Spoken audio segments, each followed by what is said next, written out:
आज हम बनाएंगे जन्माष्टमी के लिए मेवा पाक, लड्डू गोपाल के प्रसाद के लिए, वो भी बहुत आसान तरीके से।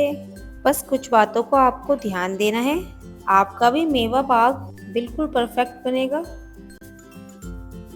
हेलो दोस्तों, मैं हूं सपना और आप सभी का स्वागत करती हूं सपना किचन में। तो चलिए शुरू करते हैं आज की रेसिपी। मेवा पाक बनाने के लिए सबसे पहले लेंगे हम एक कढ़ाई और उसमें डालेंगे 4 बड़े चम्मच देसी घी। 4 बड़े चम्मच घी इसके लिए काफ़ी रहेगा। अब घी को हम कर लेंगे अच्छे से गरम। अब हम इसमें डालेंगे 2 बड़ा चम्मच ये गोंद। गोंद काफ़ी फायदेमंद होता है और मेवा पाक में बहुत ही अच्छा लगता है। घी को हमें अच्छे से गरम करना है वरना ये फूलेंगे नहीं अच्छे से। गोंद को हम अच्छे से फ्राई कर लेंगे। लगातार चलाते हुए हम इसे पका लेंगे और गैस की फ्लेम को लो टू मीडियम रखेंगे। गोंद अच्छे से फूल चुका है, अब हम इसे निकाल लेंगे।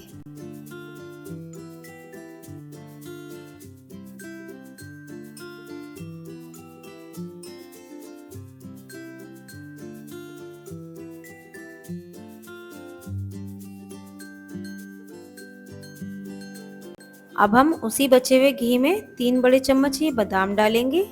बादाम को तलने से बादाम का टेस्ट और भी बढ़ जाता है और काफ़ी दिन तक मेवा पाक खराब भी नहीं होता है। इसलिए हम सभी चीज़ों को तल के ही डालेंगे और लो फ्लेम पे ही हमने बादामों को भी हल्का सा फ्राई कर लिया। अब इन्हें निकाल लेते हैं प्लेट पे। अब हम डालेंगे इसमें थोड़े से ही काजू, इनको भी हम हल्का सा फ्राई कर लेंगे।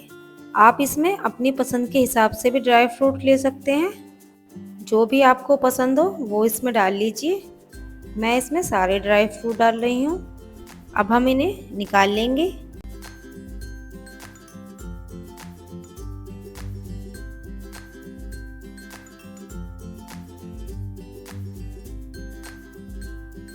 सब काम हमें इसी घी में करेंगे और ये 1 कप हम डालेंगे मखाने। अब इन्हें भी हम हल्का सा तल लेंगे। मखाने बहुत ही जल्दी क्रिस्पी हो जाते हैं और ये बहुत ही फायदेमंद भी होते हैं। तो ये अच्छे से क्रंची हो गए हैं, अब हम इन्हें निकाल लेंगे। कोई भी चीज़ें हमें ज़्यादा फ्राई नहीं करनी है, बस हल्का हल्का सा करना है। अब हम इसी बचे हुए घी में डालेंगे ये आधा कप मगज के बीज। लगातार चलाते हुए हम इसे लो टू मीडियम फ्लेम पर भून लेंगे। ये काफ़ी अच्छे से भुन चुके हैं और फूल भी गए हैं। अब हम इन्हें निकाल लेंगे।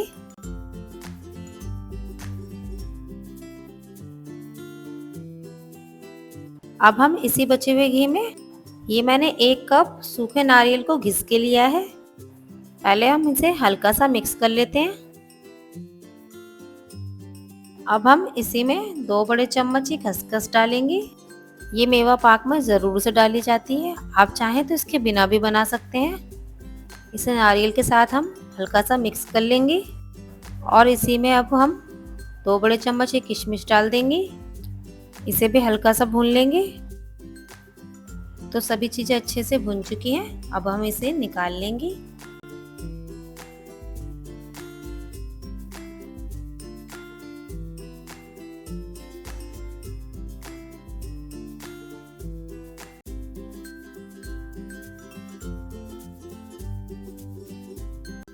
इन सब चीज़ों को मैंने अलग प्लेट पे निकाला है और काजू बादाम मखानों को मैंने अलग प्लेट पे निकाला है। इनको मैंने ठंडा कर लिया है। अब हम लेंगे एक मिक्सी का जार और इसमें हम डाल देंगे अपने काजू बादाम मखाने। मिक्सी को हम 2-3 बार रुक रुक कर चलाएंगे और इसका एक दरदरा सा मिक्स तैयार कर लेंगे।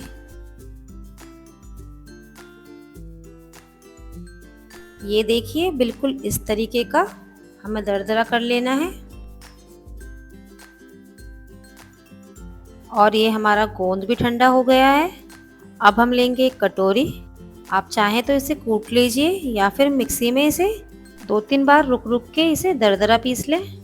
मैं सिंपल इस कटोरी से इस तरीके से दबाकर इसे दरदरा कर रही हूँ। तो लीजिए, हमारा गोंद भी क्रश हो चुका है। अब लेंगे एक बड़ा बर्तन और दरदरा करा हुआ गोंद डाल देंगे इसमें। मिक्सी में जो मिक्स तैयार करा था उसे भी डाल देंगे और ये हमने नारियल का मिक्स और ये मगज के बीज तैयार करे थे ना, इसे भी हम यहीं पर डाल देंगे। मैंने अलग अलग प्लेट में इसलिए लिया था क्योंकि कुछ चीज़ों को हमें दरदरा करना था और कुछ चीज़ों को हमें ऐसे ही लेना था। अब हम इसमें आधी छोटी चम्मच इलायची पाउडर डाल देंगे। सभी चीज़ों को अच्छे से कर लेंगे मिक्स। सभी चीज़ें हमने अच्छे से मिक्स कर ली हैं। अब हम इस मिश्रण को साइड में रख देंगे। अब हम फटाफट से चाशनी तैयार कर लेते हैं। तो ये मैंने वही वाली कढ़ाई ली है और उसमें डालेंगे हम 2 कप चीनी। 2 कप चीनी ली है हमने, तो उसके लिए हम 1 कप पानी डालेंगे। 2 कप चीनी में 1 कप पानी बिल्कुल परफेक्ट रहेगा। चीनी घुलने तक हम लो टू मीडियम फ्लेम पर लगातार चलाते हुए पकाएंगे। चीनी अच्छे से घुल गई है और चाशनी को हमें 4-5 मिनट हो गए हैं पकाते हुए। तो चाशनी हमारी तैयार हो गई है। अब हम इसे चेक कर लेते हैं। ये देखिए, मैं आपको दिखाती हूँ। देखिए, तार बनना है लेकिन पूरे तरीके से नहीं बनना है। बिल्कुल हमें ऐसी ही चाशनी चाहिए। गैस को हम यहीं पर बंद कर देंगे और जो हमने सारा मिश्रण बनाकर तैयार किया था ना मेवा पाक का, वो डाल देंगे। मिक्स कर लेंगे इसे अच्छे से। ये लीजिए, सारी चीज़ें अच्छे से मिक्स हो गई हैं। अब हम गैस को वापस से ऑन करेंगे और लो टू मीडियम फ्लेम पर लगातार चलाते हुए पकाएंगे जब तक कि ये बर्फी जमाने के लिए परफेक्ट ना हो जाए। अब हम लेंगे एक थाली या फिर एक प्लेट, उस पर लगाएंगे अच्छे से घी।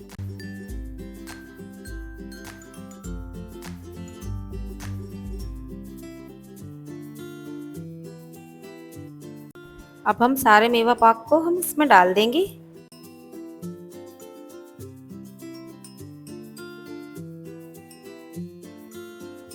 इसे अच्छे से हम थाली में फैला लेंगे और सेट कर लेंगे।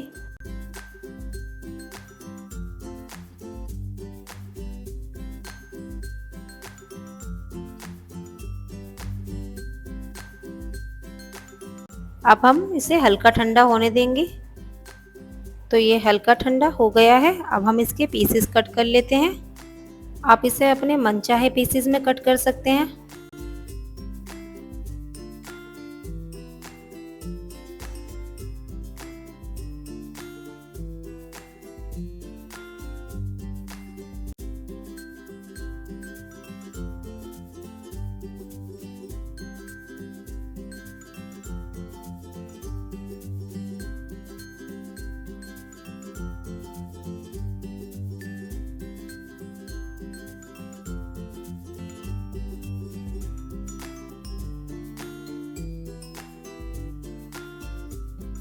तो देखिए कितने आराम से ये पीसेस निकल गए हैं। बिल्कुल परफेक्ट बना है हमारा मेवा पाक। अगर आप इस तरीके से बनाएंगे ना, कभी भी आपका मेवा पाक बिखरेगा नहीं, टूटेगा नहीं। बिल्कुल परफेक्ट बन के तैयार होगा। इसी तरीके से हम सारे पीसेस निकाल लेंगे। तो लीजिए, सारे पीसेस हमने निकाल लिए हैं। मैं आपको एक पीस तोड़ के भी दिखाती हूँ कि ये कितना परफेक्ट बना है। देखिए कितना सॉफ्ट और कितना हेल्दी हमारा मेवा पाक बनकर तैयार हुआ है। अगर आपको आज की रेसिपी थोड़ी भी पसंद आई हो तो प्लीज़ इसे लाइक करें और चैनल को सब्सक्राइब करना बिल्कुल भी ना भूलें।